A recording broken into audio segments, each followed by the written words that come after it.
All right, guys. So, one of the things that I'm asked is, from time to time, when people find out that I drive a truck, is, do you recommend driving a truck? And what I tell them is, no, I don't. So, one of the things, they'll ask me why. Why don't you recommend it? And the thing is, truck driving is not a job. It can be a career. It's not a job. It's a lifestyle. Your lifestyle will change. It will not be the same. Now, if you get fortunate when you first get out of driving school and you can land a job where you work locally, then you can have a normal life. It's not too often that someone straight out of driving school is fortunate enough to get a job like that. And there's not been so many of those jobs out there. So, in all likelihood, if you come out of a truck driving school, you're going to end up with a company where you're going to be gone a few days, a week, 2, 3, 4 weeks at a time.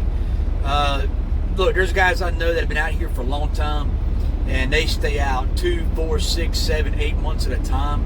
So it really depends on you once you get into it and how long you want to stay out. So here's the thing. Truck driving, they've really started to target veterans. Guys transitioning from the military. One of the reasons is we tend to have a different work ethic than a lot of a lot of people that have never been in the military. We tend to work a little bit better when we're left alone. I'm not saying the blanket statement. It's a tend to, right? More often than not. Usually our training and our life experiences prior to us getting into truck driving lends us to be oftentimes a little better equipped, a little better disciplined to handle this job. It's got weird hours, guys. You're not always going to get up at 6, 7 o'clock in the morning.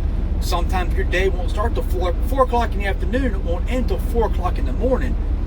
Take your 10-hour break and start again. So you just don't know. It's crazy. It's never the same. So another thing about it being a lifestyle is everything that you're used to not going to be the same anymore. You're used to getting off to work. End of your day, you guys get secured for the night, right? What do? You run back to the barracks, pop a few beers with the boys, crank some music. Not anymore, you're not. You used to go into the gym every night. Not anymore, you're not. You're used to going home and cooking a good home-cooked meal every night, right? And having a good breakfast, having a good lunch. Not now. I do advise that if you do get into driving, that you learn to cook in your truck. Guys, you will spend a fortune out here eating in the truck stop. I'd say very conservatively that you'll spend a minimum $5,000 a year eating in the truck stop if you're not careful. You could spend double that. It's expensive. You're going to want to learn how to fix food in the truck to save money. So, talking about the truck, talking about your lifestyle. If you're transitioning from the military, you're used to a room in the barracks, right? There's 2 of you. If you're an NCO, maybe staff NCO, you're fortunate enough to have 1 room. So, what you see here, right here, let me turn this up a little bit higher so you can see. I'm in a Peterbilt. This is the mid-roof design truck. Right here, I can't put my hand all the way up. I'm touching the roof. I can stand up in it. We've got storage cabinets right here. You can see them wrapped around the top of the bunk. I got them down here. I got a little one behind this seat. I've got some right up here to store stuff in. So, now I've got my bunk down here. Bring this camera back a little bit. It's kind of jerky as I move it. So right here's my bunk. Right? I know the camera's a little off tilter, but I'm not going to mess with it anymore. So, one thing you gotta get used to is noise. You can hear in the background, you can pick up some background noise, so I'm not using my microphone. But I did this on purpose. You can hear it's hot out, right? The outside thermometer on my truck reads 110 degrees in Rockwall, Texas, in the middle of the parking lot at the truck stop. The truck next to me is idling, and it's got a reefer unit that's running. The truck on that side of me, it's idling. I'm idling because my APU, even though it blows, it'll run the air conditioner, sitting out here in the sun on the pavement, it has a hard time keeping up. So I'm idling the truck right now. When the sun starts to go down, I'll crank the APU up. I can close my curtains and shut the bunk off and it'll do a lot better. So you're going to have that all the time. In the heat of the summer, in the cold of the winter, you're going to have that. You can have all around you. You can have trucks running. You can learn to sleep through it. A lot of you veterans, you already mastered sleeping anywhere, so that's a good thing. So this is a single bunk truck. I don't have the second bunk, and I don't have the big condo where you can, reach your hands up, not touch the ceiling. Got the two bunks. You also have something called a flat top, where from the outside the truck looks flat on the top. There's no rise, and you can't stand up inside it. So those are three configurations for trucks that has sleepers. So, but this is where this is it, man. This is where you live. Days at a time. Currently, I stay out 2 to 4 weeks. It depends what's going on at the house. So, but with that, this is where I live, man. This is where I sleep. Everything I need for weather in Canada and weather in all parts of the United States, because I don't know where I'm going to wind up at. Tomorrow, I'm going to finish out. My last stop's going to be in Houston. I don't know where I'm going after that. I could get a load to British Columbia. I could wind up in the peaks of Montana somewhere, and it'd be 30 degrees. Who knows? So I got to prepare for that. Especially in the wintertime, you could be in Florida on Monday, and you could be in Canada up in northern Vancouver, in 3 or 4 days, and you go from it being 70 degrees to negative 15. You got to learn how to pack and prepare. So one of the things I tell you about the lifestyle of truck driving is it's hard on the family, right? But you can do it, and you can stay married and not end up divorced. A lot of people say, oh, don't get in the truck driving, it'll ruin your marriage. No, it won't. It will if you let it. But you and your spouse have got to be in agreement before you start driving, if you're married or if you're engaged, that you can have long periods of time away from home. If you have kids, your wife or your fiance or girlfriend or whatever, they're effectively going to be a single parent while you're gone. Now, I'll tell you though, even though the median income for a truck driver in the United States is in the mid $40,000 a year range, that is inexcusable, and you don't have to settle for that when you get into driving. Even for a starter company with no experience, you can make more than that. There's companies out there, myself, there's other veterans that drive that have been at this for a while. We can help guide you to better options. There's great research tools for you, like Truckers Report. Go to Google Maps, look up the company addresses, and look at driver reviews. Go to Indeed, go to LinkedIn, go to Monster, and look at the driver reviews there. Before you decide what segment of the industry you want to be in. Maybe you came from, maybe you were like an engineer or a grunt. Maybe you were an armor, light armor, heavy armor, maybe artillery.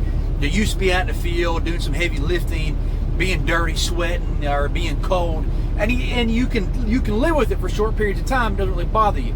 Maybe you want to look at open deck freight like flatbed, step deck, RGN, maybe stretch trailers, maybe hauling cars, maybe tanker work.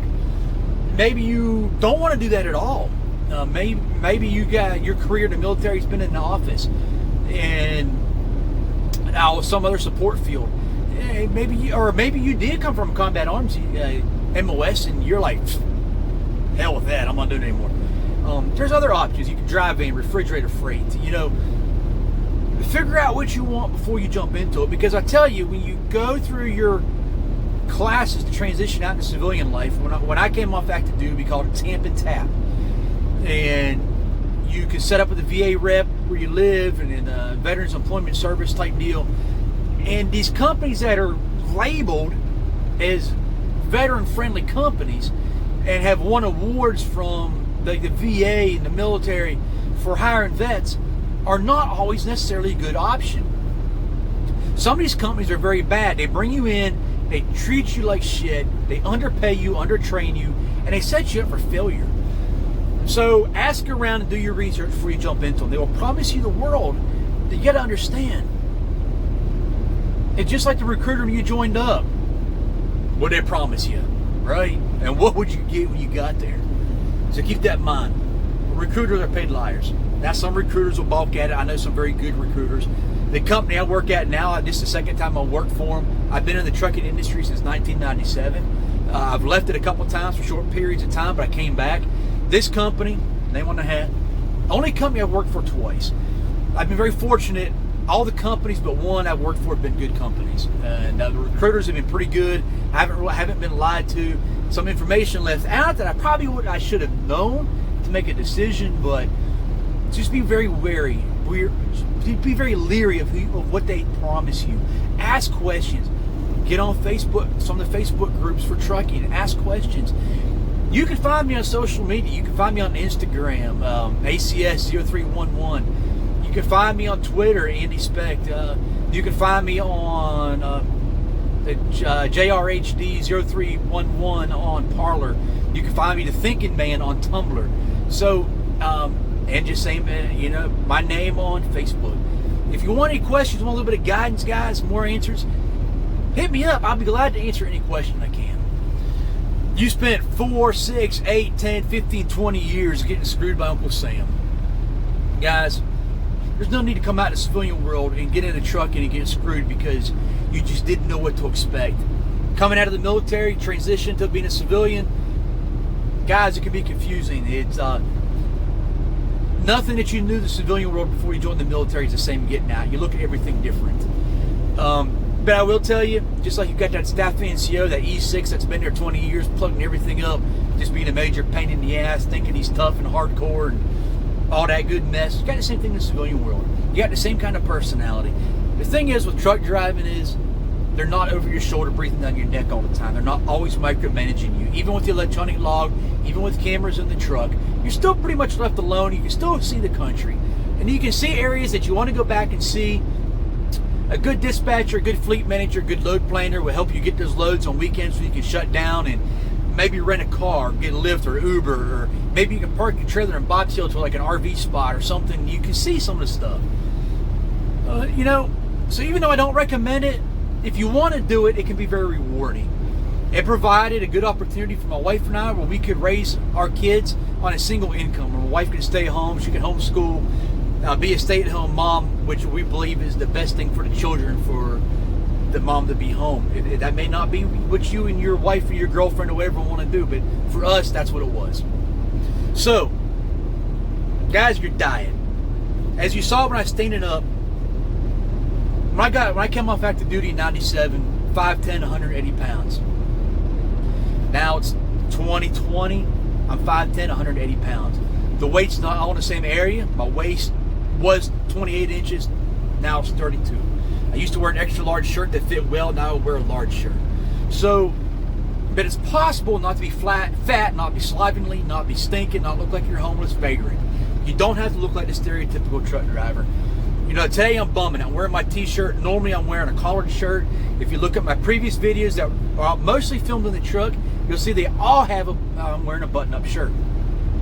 That's just how I dress, guys, all the time. I'm not dealing with the customer today. I'm just hanging out at the truck stop. I'm shut down until Monday morning, so I'm just bumming it. So I'm just wearing a t-shirt.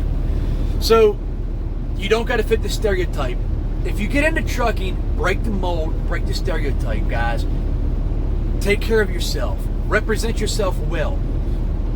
Showcase the military well. Nothing worse than seeing a truck rolling to the truck stop with a veteran's stickers on it, or license plate and stickers from the branch that they're in, wearing the Navy veteran hat or Marine Corps veteran or whatever hat, and they come in, you smell them before you see them, and they're 500 pounds and they're waddling around with ankles this big around. Nothing gives trucking in the military a bad image like that. Don't be that person, guys. You can make the conscious choice before you get into it. Before you do it, though, discuss it with your spouse or your girlfriend, your significant other. Talk with your kids. Be prepared, because it is a lifestyle change. Ask around. Those of us that are veterans that are in trucking, we're more than happy to help you and try to steer you in the right direction. The ones that are going to cuss and tell you to run, ignore them, get away from them, don't listen to them. With that, guys, I just wish you good luck on your future endeavors in the civilian world. And if you don't pick trucking, find something, find your passion. Even if trucking is a short-term goal to figure out what you want to do, take advantage of it. But just do something that's your passion.